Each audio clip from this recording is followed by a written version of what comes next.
Put it on, girl. Let me see it. Put it on, girl. Let me see it.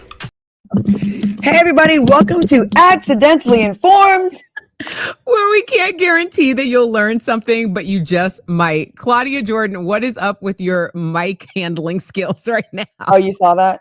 Well, I heard it. It's like brr, brr, brr, brr. It was over there, and I'm like, it needs to be. This is like a very directional mic. Like you've got to speak right into the tip. You cannot be over here. Okay. You cannot. It can't be like this. Yeah. No. You got to be right into the tip of the mic. It's a very directional mic. You're a little loosey-goosey because you are on the road. I'm in the Bahamas. So when any of my friends, not to put her business out there, but my friend Annie, she has, was going through some things, and I'm like, I got you. You know what we do. So I just said, if you get here, I got you. So we are in the hotel. We are having a good time. We gambled last night. Look, we won, Erica. You would have loved, you'd have been proud. You would have been proud. That's my best friend, Annie Alonzo. She was on the Vegas trip. She absolutely adores you. I adore her. Well, we'll all be together very soon on some other trips, but we'll be having a really good time. We are definitely having a fantastic time. We're getting some much needed rest and tanning. I went out running today. I saw some turtles having sex today, made me very jealous because it was over an hour long. So the male turtle had a lot of stamina, and he too had a strong back because I left to go running. It's a hard shell. Hard. Yeah, the turtle was very hard shell. When I left to go on my run, they were doing it and everyone was like filming it like, oh my God, look at the turtles. And when I came back an hour later, I was like, there's no way they're still doing it. He was still attached. So either that thing was real good or real bad because maybe it's just taking him a long time to climax. What do you think, Erica? I think that it serves a function in the ecosystem, the greater You don't think they were just doing it for pleasure? Like if it was just for survival and to procreate, I think they would just be more efficient, like just get it over with. But I think that he wanted to lay in that thing. I only took one zoology class. That was during my summer camp at the Illinois Math and Science Academy. The tortoise was it wasn't a turtle, but a tortoise was the thing that freaked me out the most. And wow, they're so cute. I don't know. And the tortoise was very, very infatuated with me for some reason. There was a big circle of kids. We're all sitting around waiting on these animals to come to us. And then we're supposed to pick them up, turn them around, and then they go to someone else. But for some reason, I was freaked out by the tortoise. So I kept getting out of the circle. And then the tortoise fixated on me, which is just really a lesson I learned very early on. Like the more that you just kind of like ignore a situation, the more attracted it becomes. And lo and behold, the past 20 years, we have had a family pet named Darwin, and he is a tortoise. Oh, you have a turtle?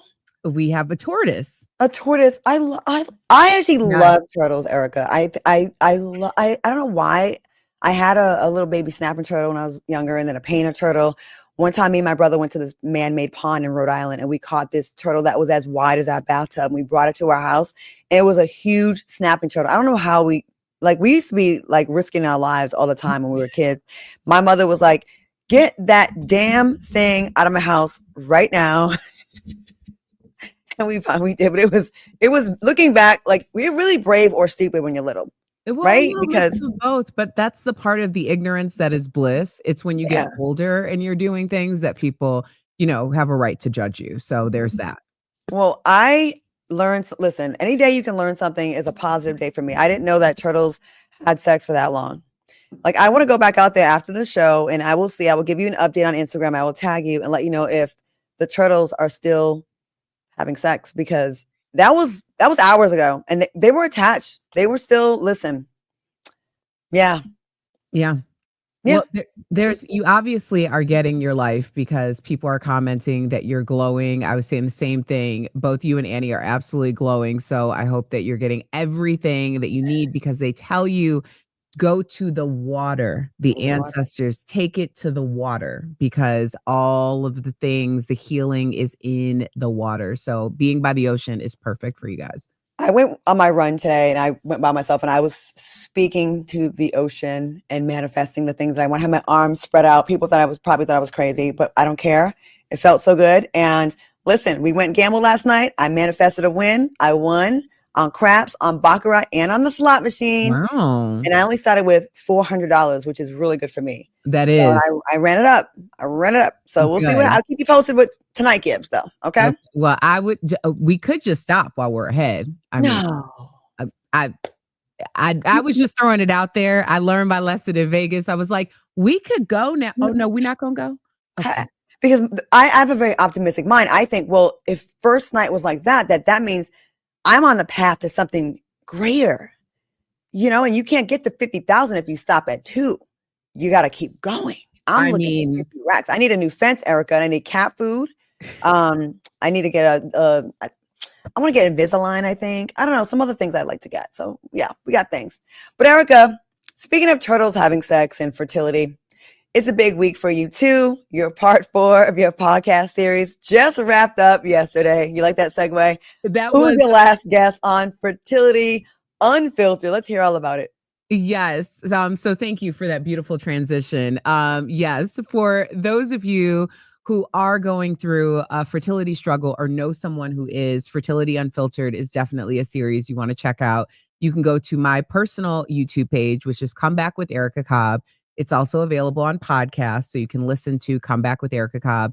This was episode 4 of a 4-part series, and it featured acclaimed travel journalist Onika Raymond, who is amazing. If y'all don't know her, she actually went viral due to a article that was written in OWN about her experience as a travel journalist, and trigger warning, her experience with miscarriage. So we really get into it. You see, I was in tears, but it's a very, very important episode. And thank you to everyone who's been supporting it. I also want to thank, we had Access Hollywood, Essence did a write-up on it.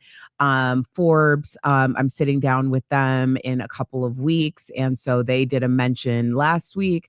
So it's been really awesome. And I just want to thank everybody for the support. And we have more series coming up soon. I love what you're doing with your series. I think it's so needed, especially with, Black women and just medical care has just been, not on the level and definitely been lacking. And just even bringing awareness to this difficult subject, this touching subject. It's difficult for a lot of people to talk about this, and here you are doing this, and then you're on your own journey as well. So thank you for you being so transparent and doing this for women. It's amazing that you're doing this, really. I appreciate you, Claudia. We're going to get you a little niece or nephew soon. Yes. I cannot wait to take little niece or nephew drinking and gambling and well, they're going to be medicinal marijuana and all the fun things. Wait a minute. First of all, see, every time you start talking, you get me in trouble. So my husband, Anthony, for those of you who don't know, is Italian. And so I was telling him, Claudia was like, I can't wait for you to have a kid. I'm taking the kid. And then he goes, well, I think the kid's going to look the most like Claudia. Right? Probably so. I can act like that's my kid. It's our kid. Erica, that's our kid. Exactly. We've got some questions. Nola Boy says, why am I just finding out about y'all YouTube page? I'm a fan of Erica's from Daily Blast and Claudia from TGIF. Oh and my gosh. Yes. Thank you, Nola Boy. I love this intersectionality because people have commented that before, like the DBL and TGI Fridays, or TGIF. There's this intersection and people are finding us. So I am so excited about that. So thank you, Nola, for sharing that. Nini's wig said, I see her holding him on the hip with a blunt in her mouth. I would never smoke around a child. I would never smoke around a child. Now, first of all, this is a fruit vape. It's not even tobacco, but I would never smoke around a child. Never. Never. Of course not. Of course not. I'm looking forward to it. And I'm looking forward to your baby coming. Thank you. Thank you. So that's why we had to get our Vegas drunk trip out the way first. Exactly. All right, y'all informers, it's a really big day for us. Coming up in about 40 minutes, we're going to have our first interview on the show, actually about 35 minutes, We're talking to Jacob Wells. Now, Jacob is the co-founder of GiveSendGo. That is a website that's raising money for Karmelo Anthony's defense. And there's been a lot of controversy around this story, and we're going to get to the facts. That's what we do here. So stick around for that. So you don't want to miss that. It's going to be a really enlightening interview. All right, first, let's get into some stories. Mary J. Blige's former stylist and friend is coming for her. Misa Hilton is suing MJB for $5 million, saying she refused to drop rapper Vato's completed album until he cut ties with Misa. So Mary wanted the rapper Vato to cut his ties with Misa. Misa says Mary interfered with their signed management agreement, which would entitle her agency to 20% of Vato's earnings. Erica, what do you think about this lawsuit? And I didn't know they had beef like this. I didn't know either. And it begs, here's the thing about lawsuits like this, especially some lawsuits, you'll read the filing and they're really kind of trying to litigate the case in the court of public opinion through the filing. So you get some indication of this happened or there's animosity here or, what the backstory is. For all intents and purposes, I'm not 100% sure what the backstory is on this, but clearly it's very personal. Generally, when you have business dealings and the business dealings go south, it can become personal. I mean, business can become personal. But when someone's demanding that you no longer have a working relationship with someone, then it kind of speaks to there might be more drama in Mary's life. And I hate that for her because I was at the last show just a couple of months ago and it seemed like she was 100% on her comeback and doing well. So I don't love that there's murkiness in the MJB waters. Right. She's already been through a lot with that ex-husband of hers. Oh my gosh. I wonder if there's any tension between them. Now, this is just me hypothetically speaking, kind of thinking out loud. When this whole Diddy thing came up, the Diddy case, Misa was saying some things at first where she was like not really here for the shenanigans and with the direction that things were going with her son that she has with Diddy. And Mary has seemed to be pretty loyal to Diddy. I wonder if there's anything, if things are starting to fracture at the pressure, because people are taking sides, I guess you'd say. I wonder if they're on the same side or on opposing sides right now. Now, that's just something I'm just throwing out there. What do you think about that? Ooh. This has kind of come up in different realms, whether it be reality TV or elsewhere, but it's the relationship between the mother of a child and the father of a child when they're no longer together. How those relationships can kind of unfold or the understandings, those can be very sensitive relationships. So if you're building a business or you have some type of business that's surrounding this type of relationship, it's fragile. So I don't know if obviously Diddy trial is supposed to start on May 5th. I think I heard that they might have been pushing it back. I'm not 100% sure on that, but obviously there's a lot of things that are coming to a head at this point. So if that is a layer of added pressure, I could see that contributing. But I don't know. What are your thoughts about it? Well, room service, someone's trying to just walk in my room right now. Hey, it's okay. I'm on a show right now. Thank you. Live television. Thank you. Don't walk in. Imagine if I was on my fertility journey and like the turtles in the pond in the water, I was getting it in with a mate if I had a mate. And I didn't answer when they knocked on the door. The way they just walked in, they would have seen me face down, ass up. That would have been gosh. You know what I'm saying? Erica, don't act like you don't do that, please. You're a married woman. I'm sure you do all kinds of freaky stuff over there. Okay. You have an Italian husband. He's a lover. Oh my God. Don't get shy because we got a guest today. Yeah, why? Have you met me before, Erica? I have. Always be on edge. Sorry. Okay.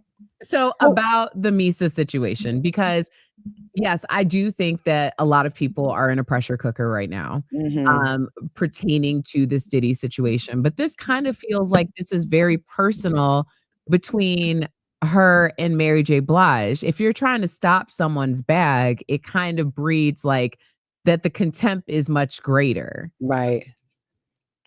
And they worked together for so long. Like they've been in each other's circles for a very long time. So, Nola Boy said, it seems like since Diddy is out the picture, things are crumbling. Christine R said, child, now that Diddy, wait, let me say that again. I said that very Caucasianish. Child, now that Diddy's in jail, her checks are running low, so she needs a bag.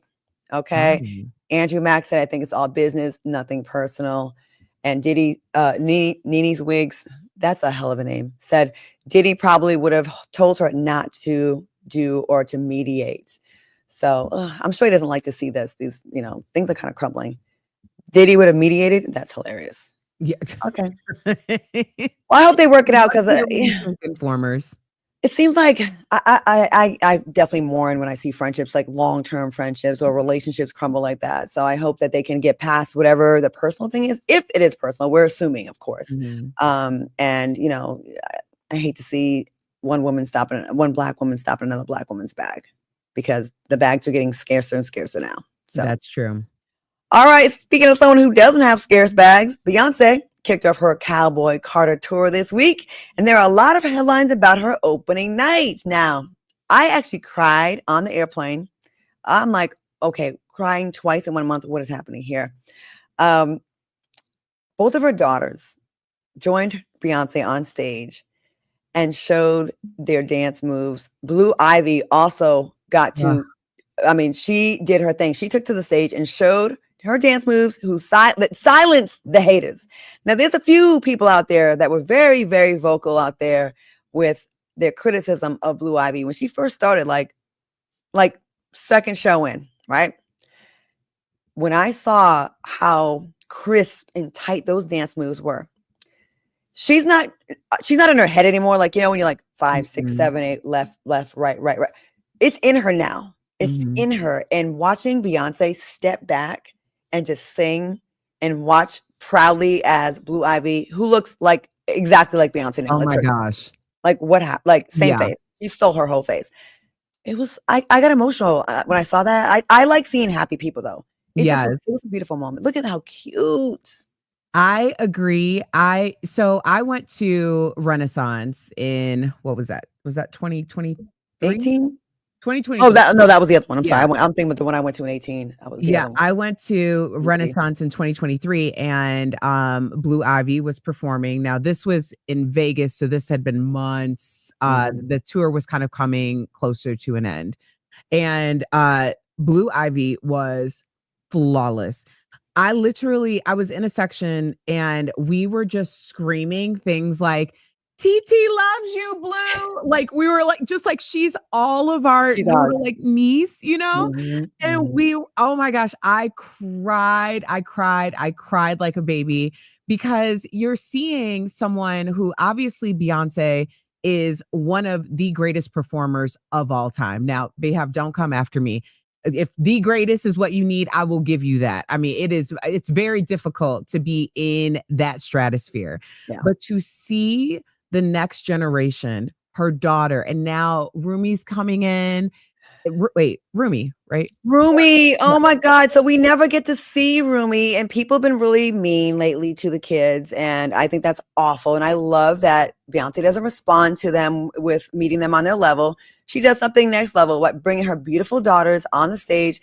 And Rumi looks so happy because I know she's been wanting to be there. She's like, why can't I go? And that smile, and it was such a pure, innocent, not trying to be cool moment where Beyonce paused, like soaking in the moment. Then she's like, got another one. That's like, you could tell Rumi just fell in love with the applause and the love that she got. Yeah. What did you think? You're going to the next show, Cowboy Carter show, right? I am. So I saw Marquita Baker earlier mentioning that she's going to the show in Chicago. So I bought tickets to the Chicago show like 2 months ago. And so I have 4 tickets. I'm trying to figure out what I want to do. Now, am I going to go to the show and then maybe sell 2 tickets? I was kind of like, do I reach out? Because it's coming up so fast. I have many things going on. Sorry. When is it? Thursday, the 15th May. Why, you want to go? I am going to be in Chicago for the play, Games Women Play, that next week, I think, though. I think that I'm going to be there like the May 15th. The 9th. We're gonna go to Atlanta after that. Ugh, I would have gone Oh. with you. Yeah, I have tickets, and Chicago's my hometown. So I was like, all right, I'm gonna figure this out and I'm gonna get there. And I know people are like, what's wrong with you? But yeah, it's How many tickets do you have total? Do you have 4? I have 4 tickets. Yeah. Okay, informers, if you want to buy a ticket, I'm going to be the broker on this one. Please leave us a message or contact me at claudiajordan7@aol.com. Don't listen, old. I got that email address when it was dial up. So just hit me up or Erica Cobb. Send her a DM if you want to buy those tickets. Now they're not cheap because Erica has only the best of the best. So don't come with no 150. They're not $150 tickets. They're like around $500. Okay. Let's start an opening bid. $550 because I need my $50 commission. $550. We're gonna open the bidding at $550 per ticket. Cowboy Carter tour in Chicago, and you'll even get a meet and greet with Erica Cobb. I'm throwing that in there right now. Well, it would be a meet and greet because you'd be sitting right next to me. Oh, Bettina Lester said I want a ticket for me and my daughter. Bettina, yeah. Okay, all right. 1,100 minimum, and then we're gonna work up. It's I'm charity. not even trying to make money on it. I would sell them. I am. Oh, sorry. Yeah, listen to Claudia. Yes, whoever decides to purchase these tickets, it would be an automatic meet and greet because we would be sitting next to each other. And I hear the show is like 3 hours. So okay, whoever buys the tickets, it'll be all 4 of you sitting together. I will Zelle Erica money for y'all drinks for the night. Okay. Whoever buys a ticket from Erica, I will provide. You can get drinks, and if you have a kid, non-alcoholic beverages if you're underage. Okay. So Erica Cobb, would you like to provide an email or would you like them to DM you on Instagram? You can DM me on Instagram. Yeah. Okay. Claudia's out here just giving out her whole email account. Okay. I will forfeit my $50 fee on the tickets. I will donate that back. That will go towards snacks that night. Okay. Thank you. That's so generous of you. I appreciate that. I'm a giving person. It's the least I could do. Okay. And to the haters that are talking about Blue Ivy, while you're home, your edges refuse to grow in, you're miserable, you're bloated, you're angry. Coming for a child that's living, first of all, doing things. Remember how shy you were to speak in front of your class and like, I know. I don't know what it is with adults. Here's the thing. People act so shocked about adults talking about children. Yeah.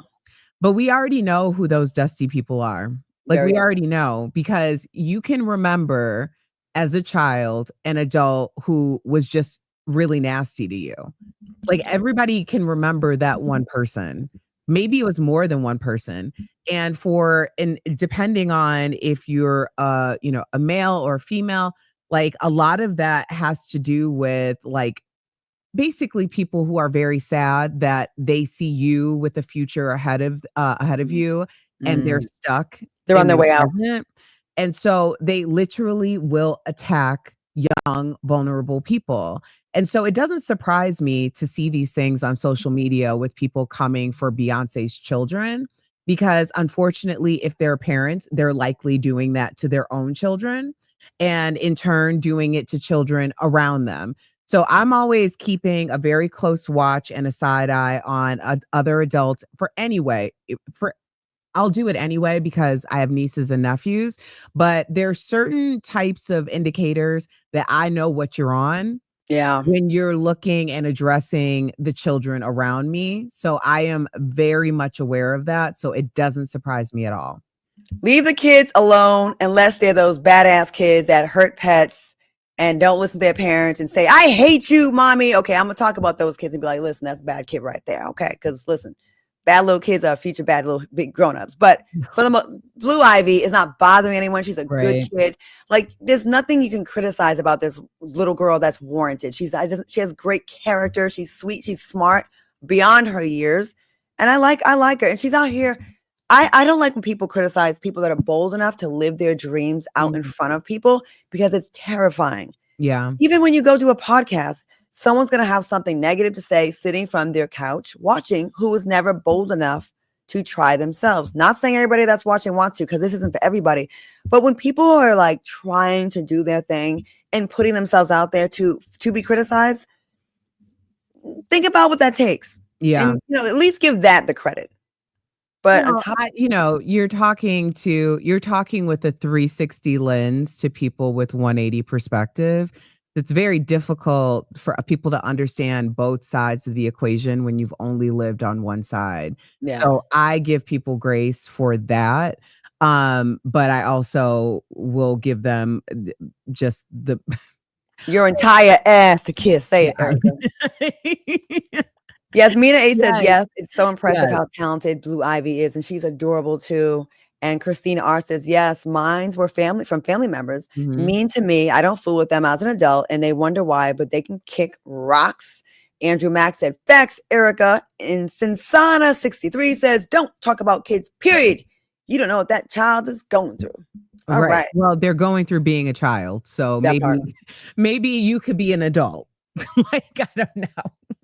I think we have a little time for the story. Should I talk about the ticket sales or no? What do you think? Yeah, we can talk. Do we have time? Yeah, we have time. Speaking of not being positive, another headline is about ticket sales. According to TMZ, there were thousands of unsold seats hours before Beyonce's show. 50 Cent, the number one troller on the internet, even commented on it saying, shit's getting real out here. Hey, the tickets ain't selling. Erica, thoughts on his beef between 50 and the Carters? Well, I think 50 has become a professional troll at this point. And he revels in it. Clearly, there's something in it for him. I will say this, though. I don't think that even if the tickets aren't selling out the way that Renaissance did, also, there wasn't a lot of leeway. Remember, they originally announced that there was an announcement Super Bowl, and then the announcement was delayed because of the fires in California. And so out of respect for that, then that got delayed, which then delayed the announcement of the date. So here's the truth behind everything that people aren't considering. We are looking to be sitting on the onset of a recession. And after the holidays and everything that's going on in the world, obviously, economically, things are very uncertain. People are in a very different position now than they were back when Renaissance was being promoted. So I don't think that it's any reflection on Beyonce and the fandom. I think it's a reflection on people feeling like they're not able to just spend money like that because they're not sure what's coming next. I mean, has anyone even seen an egg lately? I have not. They're ridiculous, but 50 Cent had a show in Vegas and it wasn't all the way sold out, I believe. And 50 hasn't really been he's stepped away from doing his music. He really hasn't been doing much of his own music. So I feel like he shouldn't, like, I get you, he trolls, you know what I mean? Like, he's sometimes really funny about things, but recession, people just don't have it like they used to. It was not a big push for it. And she ain't the only one, 50. Yeah. She's not the only one, because there was a lot of reports from your shows as well that people were complaining about. So I just feel like when you're in similar situations you've kind of been through similar things, it's like, it's best to just not say anything about it, because they can always just say, well, what about your ticket sales? Now, I love 50 in the TV space. I think he produces great product. He does. He is, that's its calling right there. Yeah. That's calling. Beyonce's been on a run for many, many years, and there's a little bit of fatigue with spending money on tickets right now. And I actually tried to do a show a year ago, and we had to cancel it. Ticket sales across the board are not doing what they used to. It's very, very difficult. The ones that are kind of selling are like young rappers. That's it. Like, R&B is very difficult now. Now, this is an R&B singer, pop singer, that's now going in a totally different direction. It's not the same music as she's used to doing. So it's even harder to sell. But Beyonce will be fine. Beyonce will be fine. I suspect she'll be fine. Yeah, I definitely don't go into anything with 50 Cent. 50. Last time I said something to him that was not favorable, he actually tackled me. Now, I know that sounds aggressive. It wasn't. Erica. It was actually a very funny moment. But after that, I was like, oh, okay. So Are we cool? yeah. We were in the so I was doing morning radio in Chicago, and it was remember when he and Kanye West released their album the same There was a time? competition kind of. Yeah, and they did that whole thing, and I was like, "Oh, you're like a teddy bear." He was like, "I'm a teddy bear." And then he like swiped my like legs from underneath me, and I was like, and everybody thought it was like the most hilarious thing. Looking back on it, it was pretty funny. I laughed. El Hombre Negro said that you liked it. I did like it. It was funny. If it was aggressive, is this like a kink for you? It wasn't aggressive. Is this a kink for you? Do you like being tackled and wrestled? Well, my husband was a wrestler. No. Anthony. That's all I have to say. Oh, my Lanta. Yeah, I thought that was good clickbait, so I added that story. We would love to have 50 Cent on the show one day. So just going to put that out there one day. I interviewed him before with Angela Yee, and he was a teddy bear, but he was like, you don't listen. I'm like, neither do you. So I see you. We see each other. All right. Speaking of not seeing things, this coach could not have seen this ending, or he would have been a little bit more careful. Now, even if you're not a sports fan, chances are you heard about this next story. Quarterback Shedeur Sanders was pranked during this weekend's NFL draft. Take a look. This is Mickey Loomis here, GM of the Saints. How you doing? Good, how are you, man? Good, been waiting on you. Yeah, we have. It's been a long wait, man. No, for sure. We're going to take you with our next pick right here, man. Yes, sir, let's be legendary. Yeah, but you're going to have to wait a little bit longer, man. Okay. Sorry about that. Ready to go! What does that mean? What did he say? I don't know. How you guys look at me and you was informed? You heard that? He said you're gonna have to wait a little bit. Now, that stupid prank was pulled by Jax, who is the son of the Atlanta Falcons defensive coordinator. Jax has apologized with his sorry little post, and today the NFL fined his daddy $100,000, while the Falcons have to pay $250,000. First of all, I want to know where that money goes. So I think the fine should go to Shedeur, because that's who they hurt. Like, they pay this fine, but then what, right? I think it should go to the person that you humiliated in this moment. Erica, is this enough of a consequence? I'm still trying to look for the point. I can't find it. I've searched everywhere. I have searched everywhere for the point of this boy going to his mama and daddy's house from the school in which his mama and daddy pay for, going into some place that he shouldn't have been in, getting confidential information, because you want to know why? You're a hater. Your heart hates, okay? So you get this man's number and you call him on one of the most pivotal days of his life to make his moment about you, because as he said in his forced apology, he will never understand what that moment is. Thank you for acknowledging that, sir. We knew that's why you did that, because anyone who is entitled, who has earned a moment like that, would never stop down to take that away or to deter from somebody else like that. That was so petty. I don't even understand it. It makes absolutely no sense. And then what is with people who do the dumbest things and then advertise that they did it? I understand the idea of fame or shame. It's all the same game. I say that all the time, but you have to understand, you have to learn to live with all of the consequences and projected fallout that you didn't anticipate with your super short-sighted scheme. He deserves all the smoke. I do not understand why Shakur is receiving all of Shakur. I don't know what's wrong. Shakur is receiving so much hate. Did you see the bottle service signs in Arizona? Like, who? Yeah, they said F Shedeur Sanders. Was it your sister? Was it your mom? Like, that's how y'all are acting. I do not get it. I do not understand. I do not understand when someone wakes up and decides to make someone else's life about them, to insert themselves, to be so passionate about it, to try to ruin someone else's moment. It defies all logic. Miss Latia said, kids doing kid things. LOL. Come on, y'all. We're not going to act like we didn't prank call. Yes, we pranked call, but this is the most pivotal moment in someone's life. A prank call is, using a goofy voice on the phone or harassing someone. That's a prank call, which is not legal, right? And then this is someone that, imagine you're expecting a phone call about you're trying to adopt a baby and you finally got the call that you've been waiting for, and your heart, this is akin to that, right? On that level. Or you're waiting for a job offer that, your whole life will change, and then you mess with that.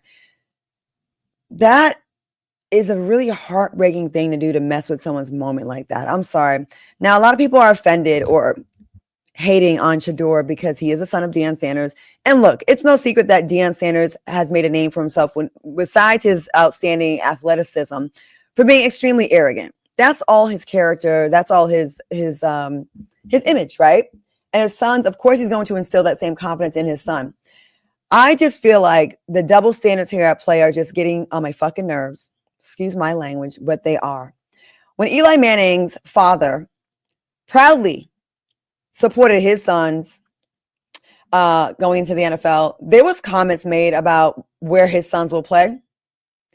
When another player, I forgot his name, was at the combines with his hat backwards, a white boy, there was no smoke for him. I don't remember his name because that's how little smoke it was. It was no smoke. But when Shedeur had his hat on backwards, oh, look at him. He's so ignorant. He's so cocky. I am so sick of these goddamn double standards with black and white people. And I know I put race in a lot of things because America is still putting race in our face and using it as an excuse to show hate. Oh, we just don't like it. It's because he's cocky. Well, we've seen cocky white players, and y'all say, wow, they're confident. When we do it's a problem when we do it, but when they do it, it's okay. And I'm sick of it.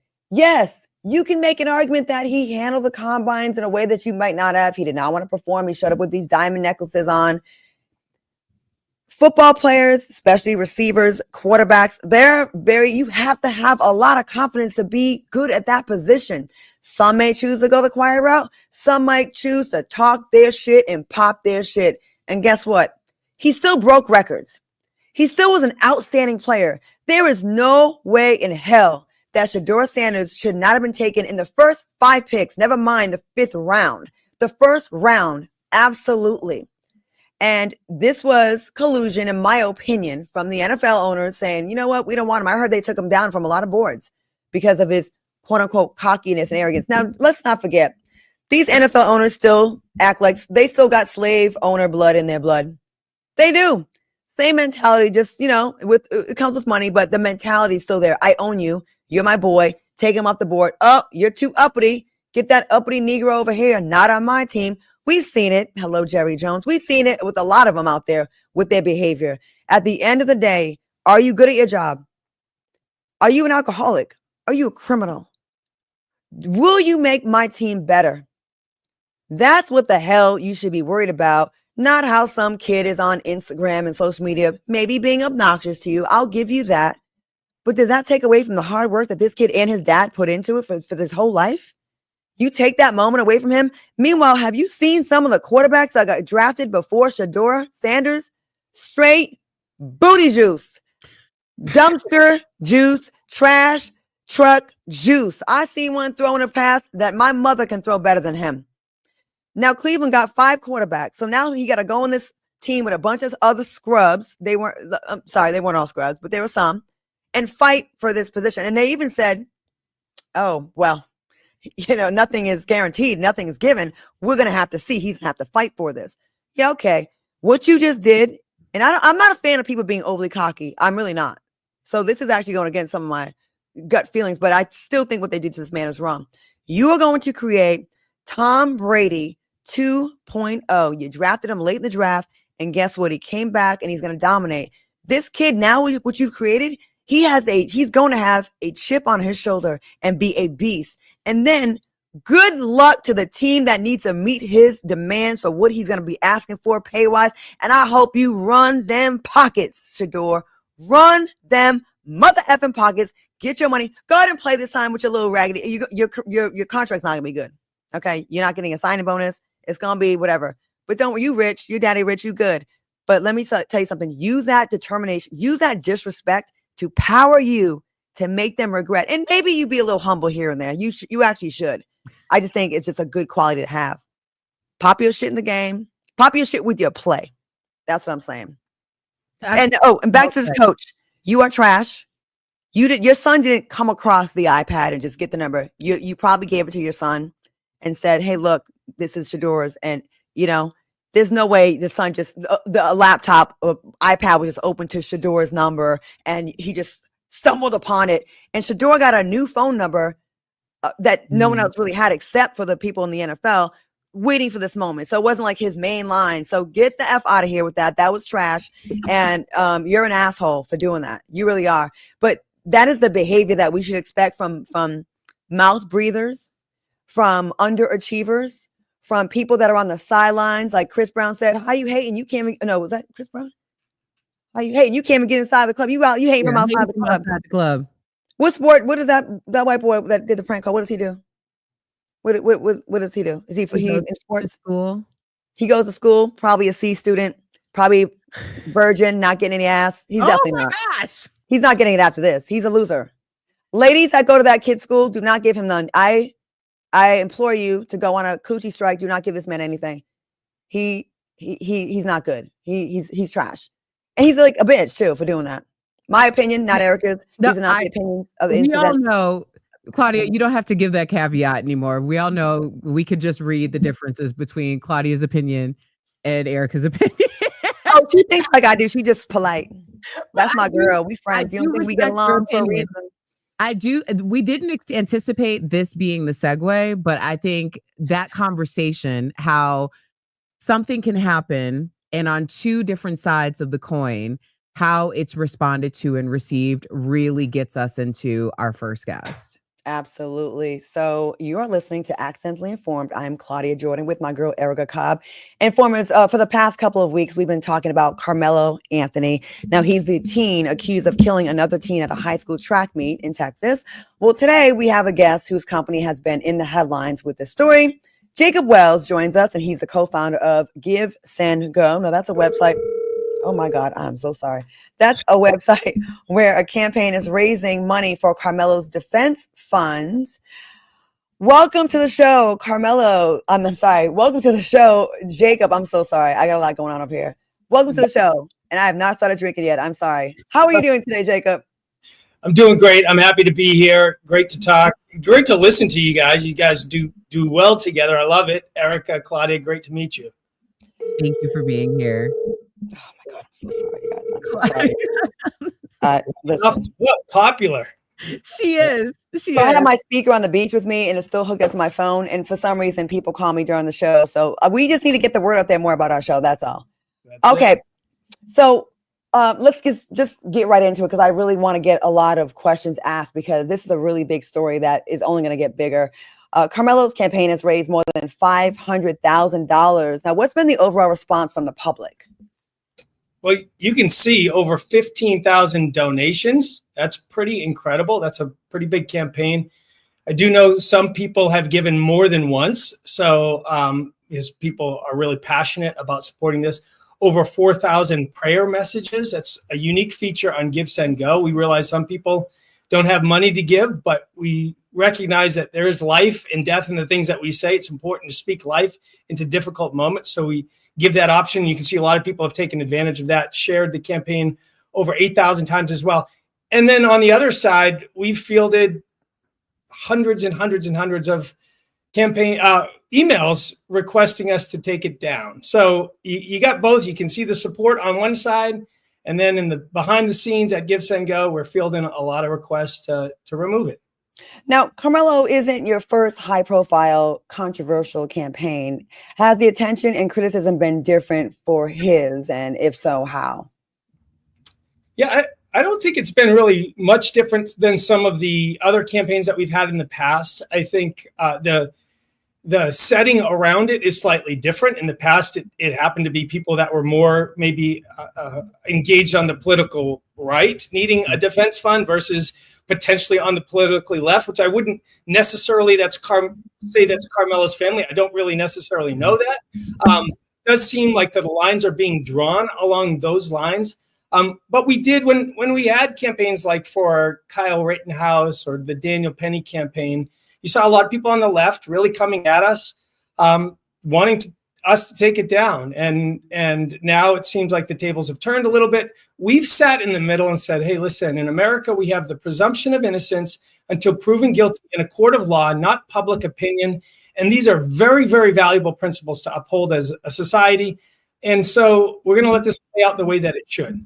So you didn't take it down for Kyle Rittenhouse. You left it up because innocent until proven guilty. But these same people, now these people want you to take down the fund for Karmelo Anthony. Got it.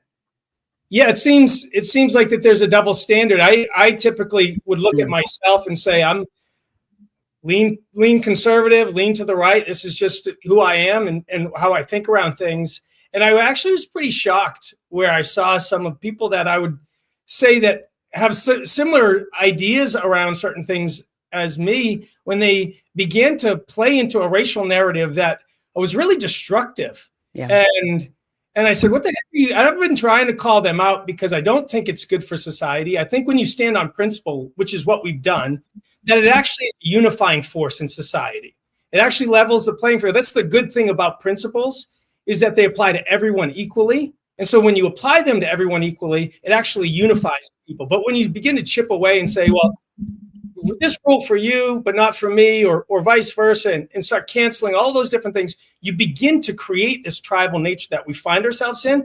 I think a lot of platforms have done that over the past 10 years. We're saying no more. At GiveSendGo, we don't do that. Respect.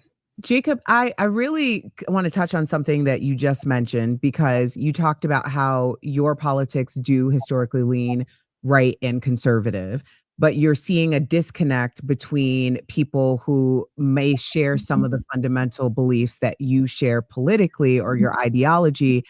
And there's a disconnect that a lot of people might say is more radicalized. How do you separate yourself and your initiatives like this one from people who want it to look a certain way because they share the same politics, or potentially because they're the same skin color?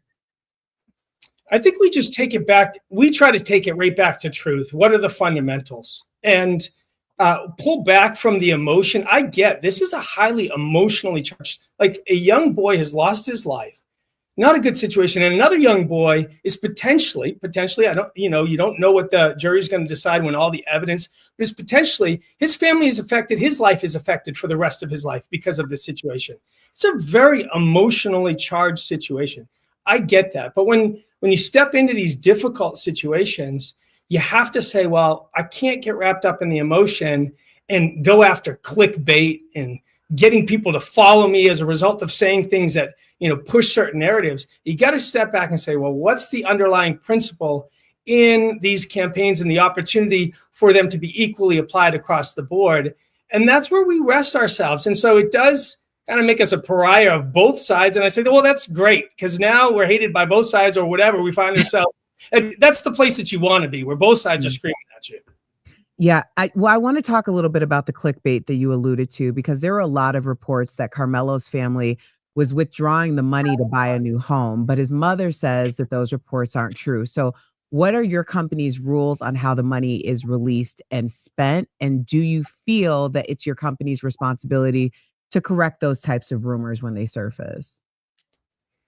Yeah, so we have a payout and verification team, and that's their whole job, is to ensure that funds are issued to the right people at the right time. And there's a process all built around that. There was a report, I think it was in the New York Post or something, that just came out with straight out lies. They lied about so many different things. It was absolutely incredible. And how it was then taken and reused by influencers all over to create a narrative that just wasn't true. The money was not being used to buy a home. The money was not being used to buy cars. It was all speculative, no basis. And so in that moment, there was an element for us for us to say, you know what, they haven't even received the money yet. What are you talking about? Really? They at that moment, they had not received any moment. When those reports were coming out, none of the funds had been dispersed. There's a process that has to take place in order for that to happen, so that we minimize any potential for fraud and damage or anything like that. And so all of those reports were coming out pre to any release of money. And I think in those moments where we see misinformation, just falsehoods spreading around, we do take a moment to say, hey, let's correct the narrative as best we can on to shows like this and just say, hey, listen, no, what you've heard isn't true. It's not the case. They've reiterated over and over that the vast majority of this fund is going to his legal defense, that there is a real need around the family's safety in this moment, for them to have a safe place to live, and even to deal with the reality of this difficult moment for them as a family in handling it, father not being able to work, just the complexity of it. I just want to give you your props right now, because we are so tribal now. Okay. It's left and right. It should actually be wealthy and poor, actually, I think, or middle class. That's really where I think the real battle is. But anyway, that's a whole nother conversation. But you could have easily said no to this, and it probably would have been a lot easier in your life, because I'm assuming you probably hang with like-minded people that are also conservatives, and usually there's a line drawn in the sand. And unfortunately, lately, it seems like the lines, people are really making things, we're feeling like conservatism, and for some people is meaning like racist, you know, and the fact that you're standing on business, and you could have pulled the plug on this young Black man's defense fund and fulfill these false narratives and these stereotypes that we think, to me, it shows that you're an honorable person. It does. And I just want to publicly give you your props for that, because everything that we would assume would be that, no, you would pull a plug on this, and you're not. And I just want to say, I appreciate you for standing on business and it being about keeping this pure, actually. But that is also, like you said, you get hated from both sides. So with that being said, there have been headlines linking your platform to campaigns with white nationalist ties. How do you respond to stories and reports like that? Well, what I'll say is everyone's got an angle. I've spoken to so many reporters, and they've wanted to twist and malign our company because of one situation or the other, whatever side of the aisle it ends up being on. Our platform, our mission statement at GiveSendGo is actually, it's very clear, it's very defined. It's to share the hope of Jesus through the crowdfunding platform that we have. It is all about that in the middle of the dark and difficult situations of life where people need to fundraise, whether it's cancer bills or a car accident or all the difficult, or a legal defense fund, that people need hope. And so that's how we approach it. We say we're going after hope in the midst of it. And there's an opportunity for people, even with extreme views. We live in a free society. In free societies, you got to somewhat take the good with the bad. And there are some people that have extreme views around certain things. We've had over 500,000 campaigns on GiveSendGo. And if there was an element of extremism, it's hundreds of thousands of %. It might be 5 to 10 campaigns, which is so fractional small in the scope of what our platform has done and impacted the millions of people it has. We're in over 80 countries. There are going to be some campaigns that people find disgusting, that don't like, but our law and our freedom allows it. And so we say, well, in the midst of those moments, we're going to share the hope that we have. How we do that is we call every campaign, we pray with the people. We don't support what they're necessarily fundraising for, but we say, hey, you know what? Step back from this. It's not all about what you see in the natural. There's a God that loves you. He created you with purpose. We want to share hope with you in the midst of it. And we actually think that that's a de-escalator. It actually says, you know what? I don't have to think all about me and all the difficulty of my thing. I can recognize that there's something greater than me in this life. And so that's what we try to point to in all that we do.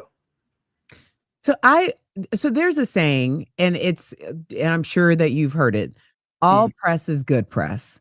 So do you feel that platforming controversial people has helped or hurt GiveSendGo? Because this is a very complicated situation that you have found yourself in, especially in, the current landscape.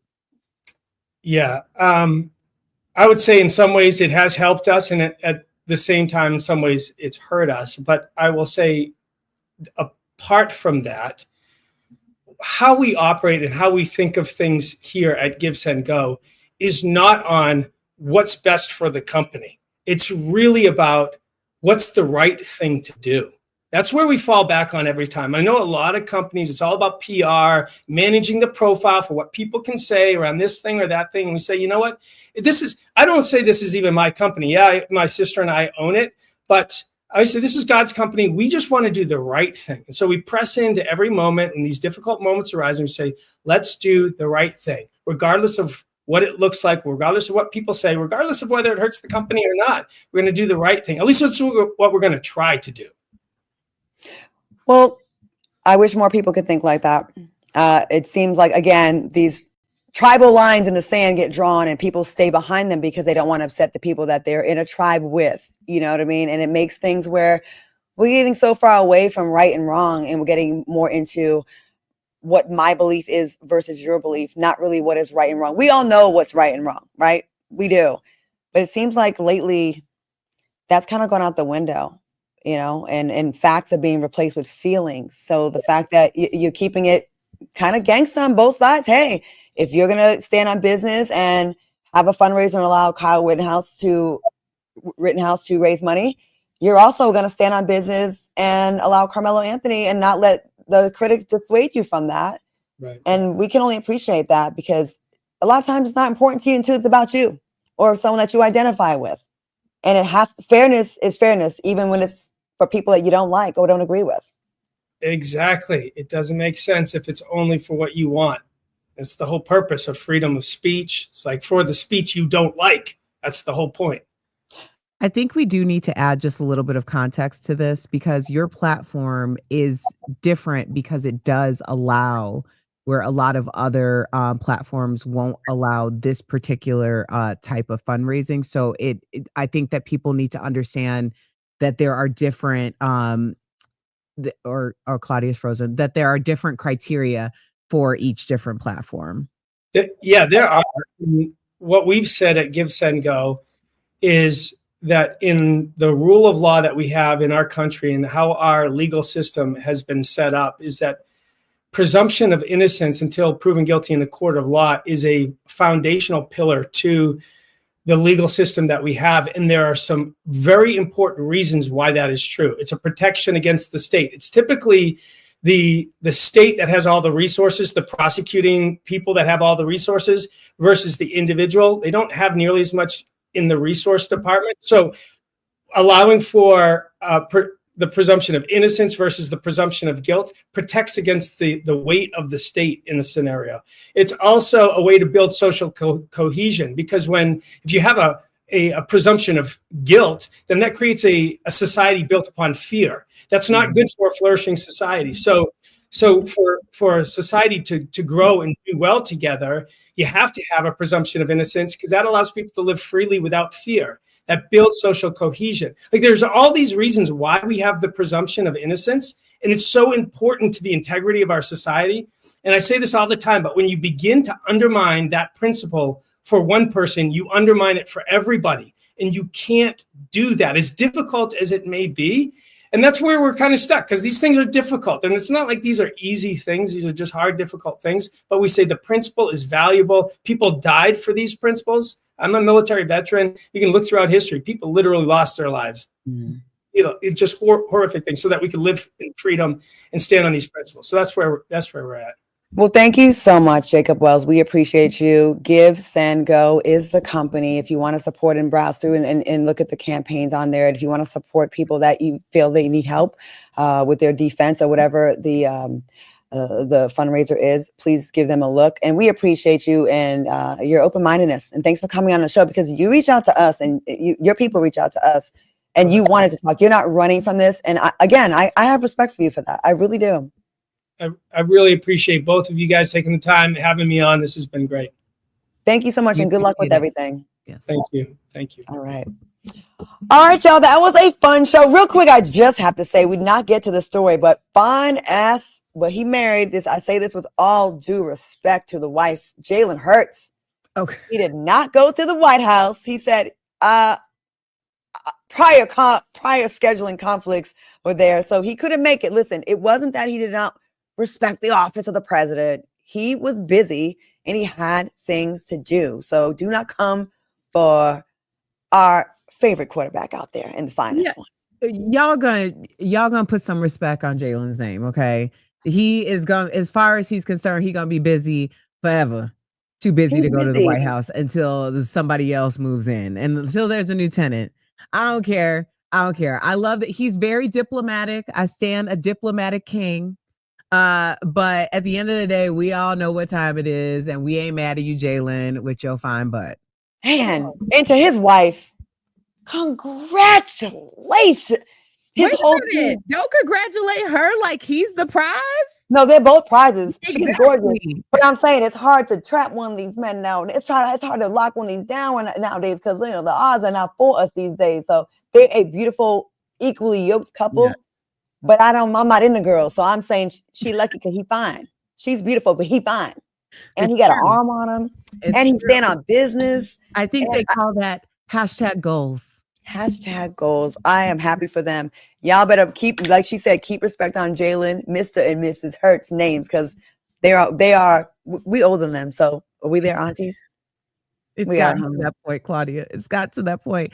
Well, speaking of #goals, when I grow up, I want to be Claudia Jordan because you are living your best life right now by the ocean with your girlie. So I want you guys to go have a really great time and enjoy the water because you deserve it. Y'all are glowing. And Informers, we thank you so much for spending a little bit of time with us this week.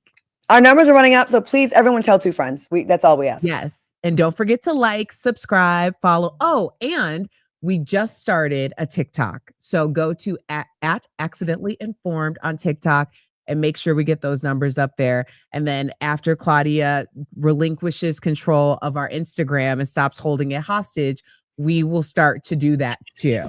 It's only because I'm old and I don't know technology. I don't know how to do it. And also shout out to Megan and Peter, all the people that work behind the scenes for us.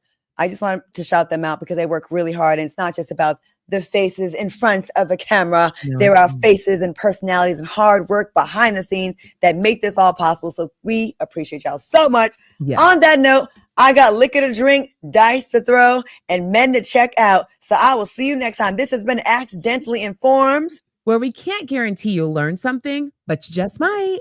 All right. I'll see you next time, friend. Bye, y'all. Bye. Put it on, girl. Let me see it. Put it on, girl. Let me see it.